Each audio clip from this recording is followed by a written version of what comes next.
और ऐसे ही खबरों से अपडेट रहने के लिए हमारे चैनल को सब्सक्राइब करना ना भूलें।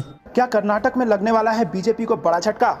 और क्या कर्नाटक में भाजपा का हो जाएगा सुपड़ा साफ? ओपिनियन पोल ने कैसे उड़ा दी बीजेपी की नींद? दोस्तों, ये बेहद बड़ी खबर कर्नाटक के चुनाव से आ रही है। कर्नाटक में बीजेपी को बड़ा झटका लग सकता है और पोल ऑफ पोल्स के चौंकाने वाले आंकड़ों ने बीजेपी की नींद भी उड़ा दी है। और इसी बीच आपको बता दें दोस्तों, ऐसा लग रहा है कि कर्नाटक की जनता राहुल गांधी का बदला लेने के लिए बैठी है। आपको बता दें कि राहुल गांधी की भारत जोड़ो यात्रा जबरदस्त तरीके से सफल हुई थी कर्नाटक में, और अब कर्नाटक का जो एक ओपिनियन पोल आ रहा है, पोल ऑफ पोल्स में जो आंकड़े आए हैं उसने बीजेपी के पैरों तले जमीन खिसका दी है। जी हाँ दोस्तों, 24,800 लोगों की राय इस ओपिनियन पोल में ली गई है और ओपिनियन पोल कर्नाटक में सभी सीटों पर किया गया है। और ओपिनियन पोल में जो मार्जिन ऑफ एरर है वो 3 से 5% का है। लेकिन आपको बता दें दोस्तों कि इसके बाद जो नतीजे आ रहे हैं उसने बीजेपी के लिए तो बड़े खतरे की घंटी बजा दी है। जहां दोस्तों इस रिपोर्ट के मुताबिक कर्नाटक में कांग्रेस को 115 से 127 सीटें मिल सकती हैं, तो बीजेपी महज 68 सीटों पर ही सिमटने वाली है। और जबकि जेडीएस को 23 सीटें मिलती दिख रही हैं और अन्य को 2 सीटें मिलने का अनुमान है। तो दोस्तों यहां पर कांग्रेस पार्टी बम पर उछाल के साथ वापस कर्नाटक में सरकार बनाने जा रही है।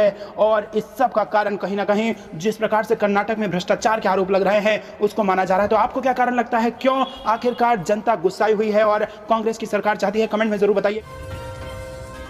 राहुल गांधी की आंधी में उड़ गई भाजपा, राहुल गांधी की सदस्यता होगी वापस, कांग्रेस पार्टी में जबरदस्त खुशी की लहर। दरअसल दोस्तों, राहुल गांधी की तरह ही एक बड़ा फैसला आ गया है, जहां पर एक और नेता की सांसदी वापस कर दी गई है और उसके बाद बीजेपी की नींद भी उड़ चुकी है। जी हां दोस्तों, आपको बता दें कि लक्षद्वीप के सांसद मोहम्मद फैजल की लोकसभा सदस्यता फिर से बहाल हो गई है। केरल हाईकोर्ट द्वारा उनका कन्विक्शन रद्द कर दिए जाने के बाद सदस्यता बहाली की उनकी प्रक्रिया लंबित थी, जिसे लेकर मंगलवार को सुप्रीम कोर्ट में सुनवाई भी हुई और इसके एक दिन बाद लोकसभा की ओर से उनकी सदस्यता बहाल कर दी गई है और अब वो दोबारा लक्षद्वीप के सांसद हैं। और इस पूरे मामले को राहुल गांधी की सदस्यता जाने के नए ताजा तरीन मामले से जोड़कर देखा जा रहा है। और अब इस फैसले के आने के बाद बीजेपी की नींद उड़ गई है, क्योंकि दोस्तों जिस प्रकार से राहुल गांधी दिन प्रतिदिन सदन में दहाड़ रहे थे, अडानी को लेकर के सवाल पूछ रहे थे और जिस प्रकार से वो देश में लोकतंत्र बचाने के लिए, देश को एकजुट करने के लिए भारत जोड़ो यात्रा उन्होंने निकाली, उसके बाद राहुल गांधी की लोकप्रियता में जबरदस्त उछाल देखने को मिला।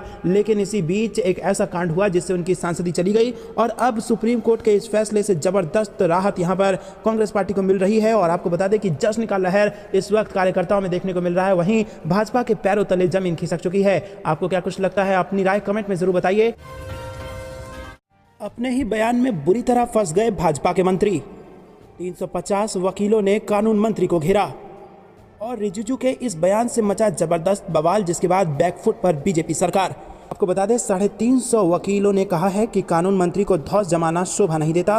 रिजिजू ने कहा था कि कुछ रिटायर्ड जज एंटी इंडिया ग्रुप का हिस्सा बन गए हैं। जहां दोस्तों सुप्रीम कोर्ट और हाई कोर्ट के 350 ज्यादा वकीलों ने कानून मंत्री किरेन रिजिजू के विवादित बयान की निंदा की है। और रिजिजू ने इंडिया टुडे के कॉन्क्लेव में रिटायर्ड जजों को लेकर एक टिप्पणी की थी और कहा था कि कुछ रिटायर्ड जज एंटी इंडिया ग्रुप का हिस्सा बन गए हैं। रिजिजू के इस बयान पर वकीलों के ग्रुप ने एक स्टेटमेंट जारी किया है कि एक मंत्री को धौंस जमाना और धमकाना शोभा नहीं देता। सरकार की आलोचना करना ना तो राष्ट्र के खिलाफ होता है और ना ही देशद्रोही गतिविधि है। तो दोस्तों आपको बता दें कि जहां एक तरफ बीजेपी की ये आदत बन गई है कि अगर कोई विरोध करे तो उसे सीधा देश का विरोधी बता दो, और जब वो एक तरफ तो ये विपक्ष के खिलाफ इस्तेमाल कर रही थी, केवल विपक्ष के नेताओं के साथ ऐसा करती थी, लेकिन अब बीजेपी ने जजों को भी नहीं छोड़ा है और बीजेपी के मंत्री कहते पाए गए हैं कि कुछ रिटायर्ड जज ऐसे हैं जो एंटी इंडिया ग्रुप का हिस्सा बन गए हैं। तो दोस्तों जो बीजेपी का विरोध करता है उसको ऐसे ही वास्ती है भारतीय जनता पार्टी, लेकिन अब अपनी इसी आदतों में घिरते नजर आ रहे हैं भाजपा के मंत्री। दोस्तों आपको ये खबर में क्या कुछ लगता है, कमेंट में जरूर बताइए।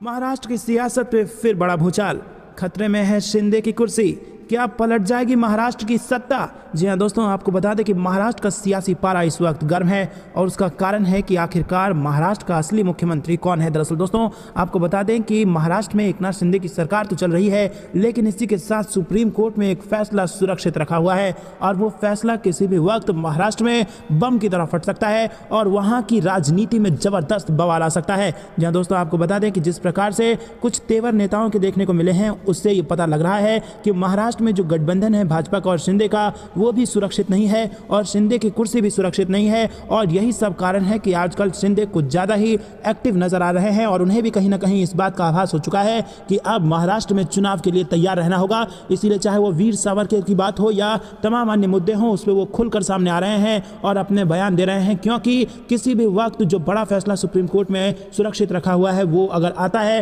तो बड़ा फैसला वो सुप्रीम कोर्ट का हो सकता है और महाराष्ट्र की सियासत नया मोड़ लेकर एक नए चुनाव की तरफ अग्रसर हो सकती है और उसके लिए तैयार रहना चाहती है शिंदे। और इसी के साथ महाविकास आघाड़ी जिस प्रकार से लगातार हमलावर है इस वक्त बीजेपी और शिंदे के गुट पर, वहां से कहीं ना कहीं ये संकेत मिल रहे हैं कि सभी पार्टियों को ये पता है कि कुछ बड़ा होने वाला है महाराष्ट्र में। दोस्तों क्या कुछ होगा, पल पल की अपडेट आप तक देते रहेंगे, लेकिन अपनी राय कमेंट में आप हमें जरूर बताइए। पूर्व लोकसभा अध्यक्ष का बड़ा दावा, मोदी सरकार के उड़े होश, तानाशाह सरकार और लोकतंत्र पर हो रहे हैं प्रहार। हम आपको बता दें कि पूर्व लोकसभा अध्यक्ष कांग्रेस की वरिष्ठ नेता श्रीमती मीरा कुमारी ने कॉन्फ्रेंस में कहा है कि प्रेस पर बहुत बड़ा दबाव है, बोलने की स्वतंत्रता नहीं है। इससे यह साबित हो जाता है कि सरकार डरी हुई है। जी हां दोस्तों, मीरा कुमारी जी ने तानाशाह सरकार और लोकतंत्र पर हो रहे प्रहार पर अपनी बात रखी है। देखें इस वीडियो को।